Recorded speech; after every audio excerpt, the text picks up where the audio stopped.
This is Gemara Nazir Daf Chof Dalid. We pick it up on the bottom of Chof Gimel Hamid Beis. I really should begin with an apology, two of them. First of all, I appreciate that someone reached out. It was a few days ago.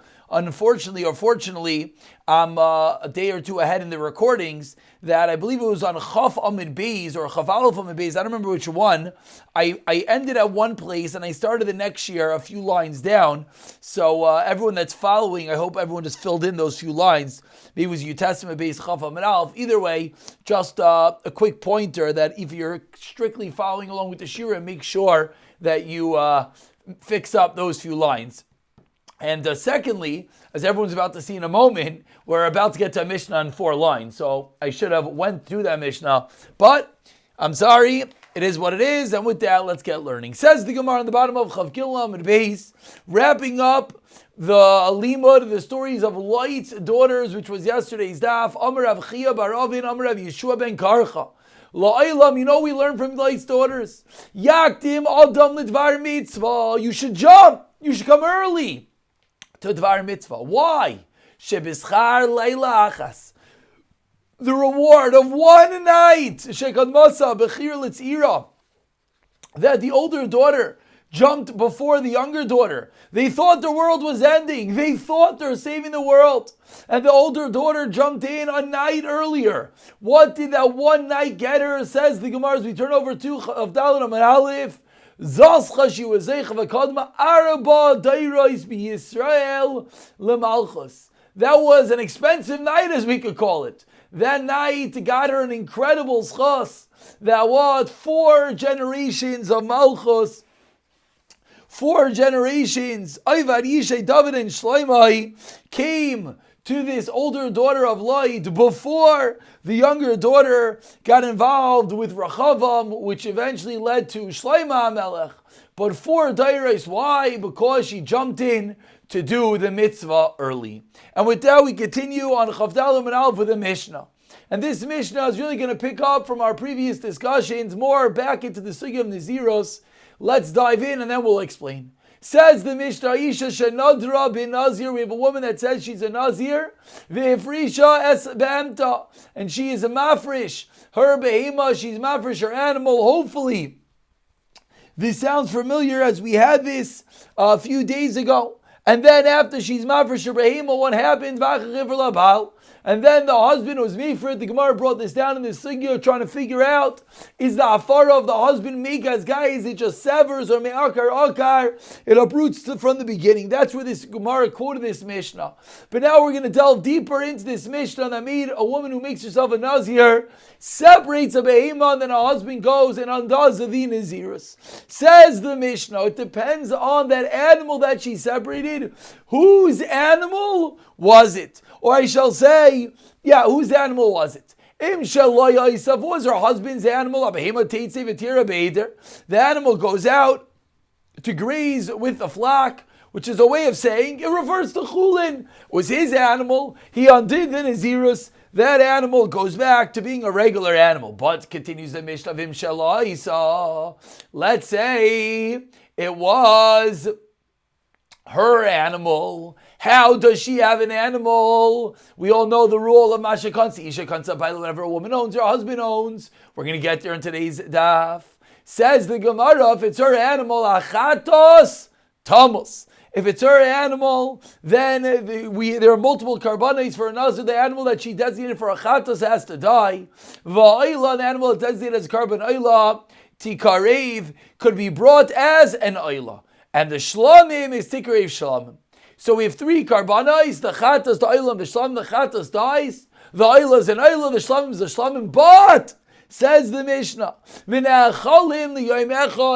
shlamim is eaten for one day, like the din of a Nazir shlamim.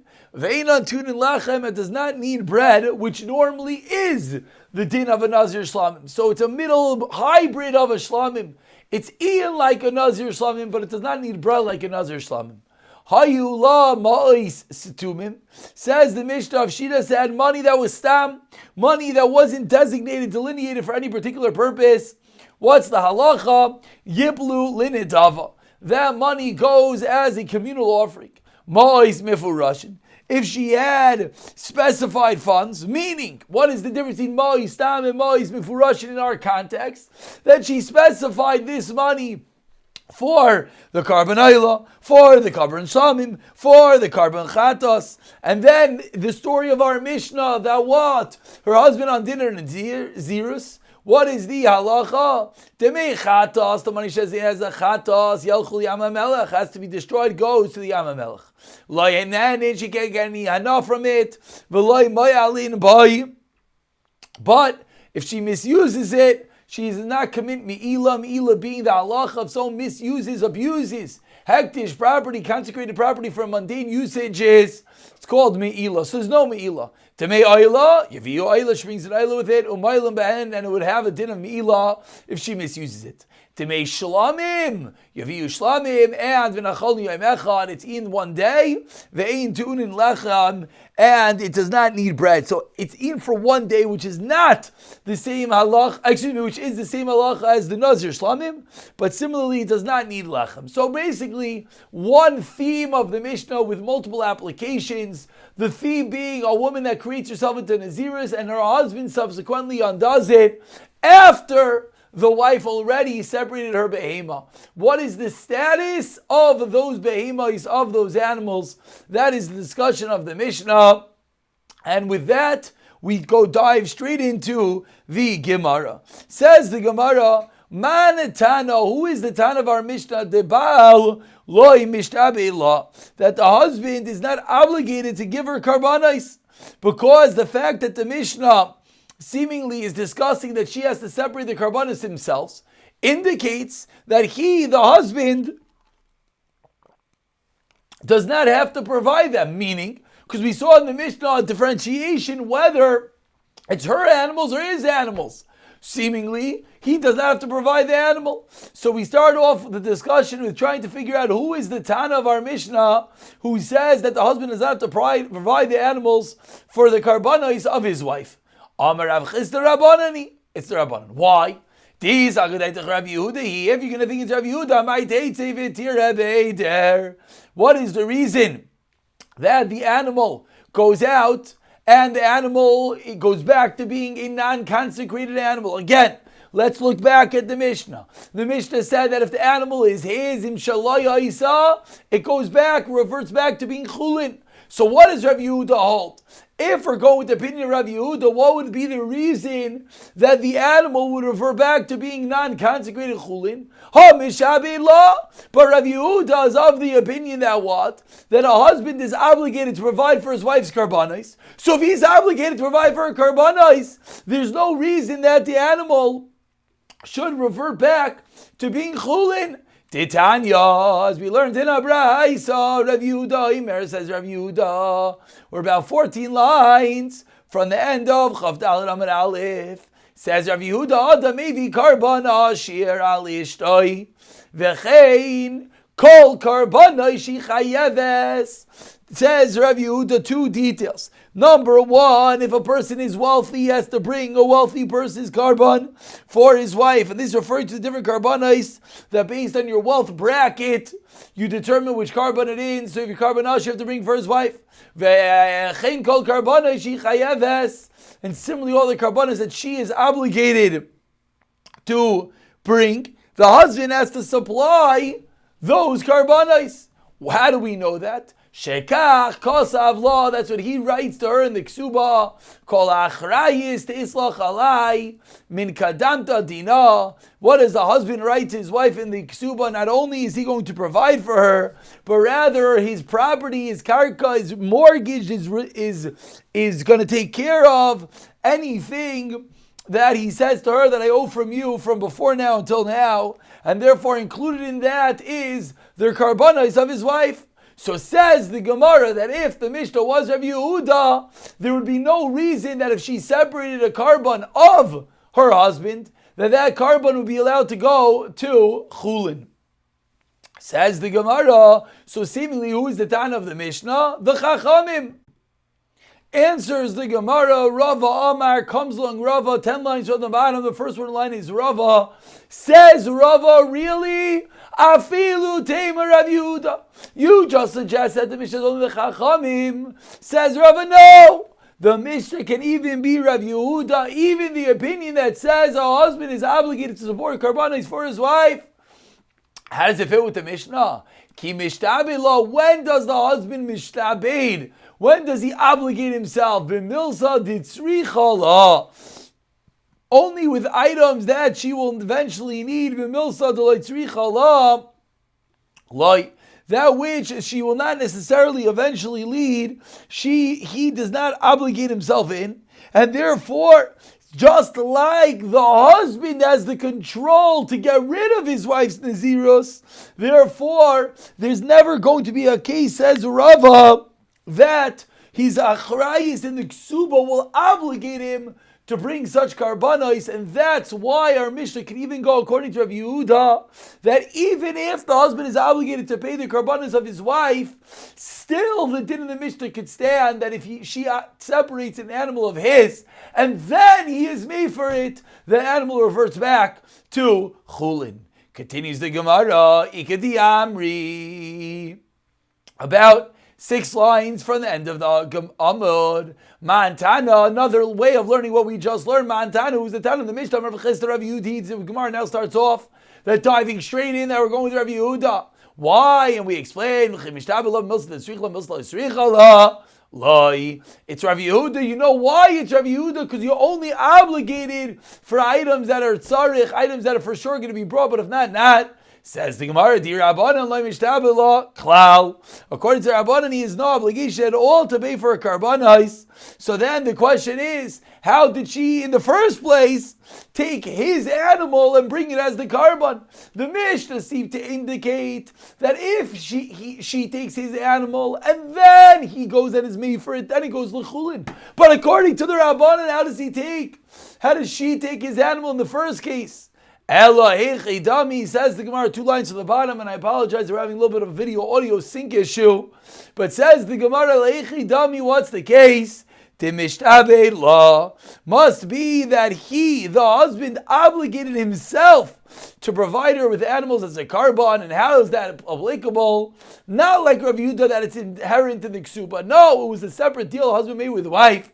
He made a kinyan to her, Have didn't have shah. But says the Gemara, 1 second. But if the case is that he made a kinyan to say, I'm going to pay for your karbanos, then Havila didn't have shah, then it's hers. So what's the problem in the Mishnah? So continues the Gemara, turning over to Chavdalad Amebez. Rava Amar says, Rava afilu tema Rabbanan. Really, I'll tell you, it's even the Rabbanan in the Mishnah. Ki makni lo, when does a husband make a kinyan and obligate himself to pay for his wife's karbanos? Nami is as well, makni lo. He never has intention, he never wants to obligate himself in the karbanos. Then not necessarily is he going to be obligated to pay. So 2 different Lashonos figuring out how the Gemara could fit according to not only Rav Yehuda but all the opinions in the Braisa. Both Rav Yehuda and the Rabbanan could fit in with the din of the Mishnah. After figuring out who is the Tana of the Mishnah that potentially would say that if she separates his karbanos, the halacha will be that in the event that the husband, is made for the neder, that animal will revert back to chulin. After the Gemara went through 2 different Lashonos proving it's not only Rav Yehuda or the Rabbanan, it could be both.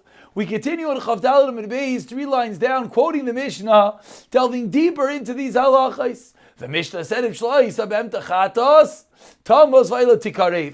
the Mishnah ended off and said, what about all the karbanos of her own? So says the Mishnah, the chatos she has to let die, but the ayla she could bring. Says the Gemara, he min Allah. Where does she have animals to bring as a karban? Ha-hamrit. But what about the fact, 5 lines down, as we explained in the Mishnah, there's a very classical rule that whatever a woman owns, her husband owns, which is the reason that she is not allowed to frivolously spend. She can't even give tzedakah on her own, says the Paiskim, unless it's a amount that we know the husband will be meichel, but she can't give a large donation. It's not her money, it's the husband's. So ask the Gemara, how could she even go and separate an animal as a carbon? So Amar Rav Papa explains, Rav Papa, Shekam Sasa Meisasa. Says Rav Papa, she saved up. Her husband gave her an allowance. She saved up to buy the dough. She saved up by not eating so much, and with the excess, she now saved up her little piggy bank and used it for the carbon. Iba Yisema, second teretz, which is similar to what we saw in Amar Aleph, Ta'akni la acher, someone else gave her a present. V'amar la, and said to her, Amanash ein lebailech, rishos behem. She gets a present with explicit instructions on the card, on the thank you card. It doesn't just say thank you. It says thank you, and by the way, this item is only for you, and your husband should not have any power over it. Whether this is a normal or good way of giving a gift is not the discussion, but that is the potential way of getting something that the woman could own without her husband taking possession of it. We continue 2 lines down. Again, I apologize again for the audio and video sync issues of today. I think at least the audio is working out. Says the Gemara, Ha'ayla tikarev, ayla v'ashlamim tikarev. So the Mishnah continued that the ayla is the ayla, the shlam is the shlamim, but they're unique, nuanced, fine minutiae of differences within the shlamim, etc. So on that, Amar li Shmuel Abu Bari, says Shmuel to Abu Bari, Loi teisev al karich, don't sit down. Da Amr Sli, until you tell me Adam Milsa. Till you explain to me this din in the Mishnah, that what's going on, that we have a carbon without lechem, until you explain this din, don't sit. And so this is a question that was posed to Avu Bari, and he responds, Ve'elu hein, arba elim she'inan tu'un lechem. There are 4 scenarios, 4 karbanos of ram, shlamim, that do not need bread. Shaloi number 1, Shaloi number 2, Shlachar Misa number 3, Shlachar Kabara number 4. So 4 scenarios says Avu Bari that you don't need to bring bread. And now the Gemara elaborates that the first one of the 4, Shalah, that refers to our Mishnah. Ha Damar, and that which we said in our Mishnah. Shaloi, what is the case? And that answers up Shmuel's question. That answers up Shmuel's question that you can have a carbon without bread. Shalai, what's that case? The Tanan is learned in the Mishnah. Ha'ish madir es b'nai b'nazir. A man can make his son into a Nazir. Ve'ina isha madir es b'nazir. But a woman cannot make her son into a Nazir. Gilach I shall go chua karayvim. If the son got a haircut, or relatives gave him a haircut, if he himself protested or the relatives protested, thereby, what happens if they protest? Explains the Mefarshim over here, it undoes the Naziris. So then, what's the halacha similar to the Mishnah? If he designated money as a carbon stam, yiblin adava. Mois befurash, and if he designated money for the carbon, the chatos, the oil, the asham, mois befurash, so then the demei chatos yalchul yamamelch. Demei oila yaviu oila umaylen ben. Demei shlam yaviu shlam yivnachol yoymechavein tunul nacham. So this is a identical din to din in our Mishnah, but this is just not the din of shaloi, but this is the din of shalah. This is the din of shaloi. Continues the Gemara quoting the Braisa, Shalachar Misa. What is this case of La'achar Misa Detanya? Or about 15 lines to the bottom. The first one line is Misa. We learned in a Braisa Detanya. Hamafre Shemaiz L'Nazirusa. If someone separates money for his Naziros to bring the Karbanos, what is the halacha with that money? You can't get benefit from it. But it's not K'adash, doesn't have Kedusha to the point that you can be over Mila by misusing the money. What's the reason? Because they are Roi to bring the Karban Shlamim. And therefore, the only time there's Me'ilah is by Kachei Kachim. There's different levels of Karbanos. Kachei Kachim being the highest, Kachei Kalim being less. So says the Gemara, it has the status of a Kachim, and therefore there will not be Me'ilah, because it's only Me'ilah on items of Kachei Kachim, like an Ayla and a Chatas. Similarly, Meis, V'ayula Ma'is Tumen. What happens if the man died and he had money designated without specifying what it's for? Yiblin Adava. Ma'is Mefurashim. Again, Demei chatas yelech hamamelech. Loy nanim v'loy moilin. Demei oila yavi oila moilin. And demei shlamim yavi shlamim. V'nachal yom achavein and tunin. Lechem. So we see explicitly this din doesn't need bread. Shalachar kapara. What was the fourth category? And with this we conclude. Shalachar kapara svaru. Says the Gemara, it's a svara. Shalachar amisa matam. What is the reason that a shlamim that is around after the death of the owner, you bring it without bread? Shlamim, shalachar amisa matam, delo chazi likapara, because there's no kapara, there's no ba'ilim. Shalachar kapara nami alo chazi likapara. So too, if the person already got the kapara, because he already fulfilled his Nazir's other ways, then there's no reason to bring the bread together with the carbon. And we conclude, says the Gemara, 5 lines from the bottom, V'suleka, you just told me 4 cases of a Nazir, the Shlamim, the Ayol, that you bring without bread. Asks the Gemara, V'yik another case. V'yishar kol shalmei Nazir, all other Shlamim of a Nazir, sheshachtan shalai kimitzvasan, that are shechted without the appropriate halachais, ksherim. The halacha is they're kosher as a carbon, but they don't work as an obligation. And so says the Gemara, what do we see? We see clearly another case of a shlamim that could be brought without bread. The case of a shlamim that was shachtan, shalai kimitzvasan. Answers the Gemara, what does those words mean? Kimitzvasan kachashiv. Shalai kimitzvasan like kachashiv. When Avua Bar'i gave his examples of 4 cases that bring a shlamim without bread, he was only talking about cases of mitzvasan, cases that are being done appropriately. But shalai kimitzvasan, cases that arose from inappropriate actions, then Avua Bar'i did not bring it, meaning it's true. This is a case for shlamim without bread, but it's not considered part of the list of Avua Bar'i. I'll pick up from the last line of the Amud in the next Shir, B'siyata Dishmaya.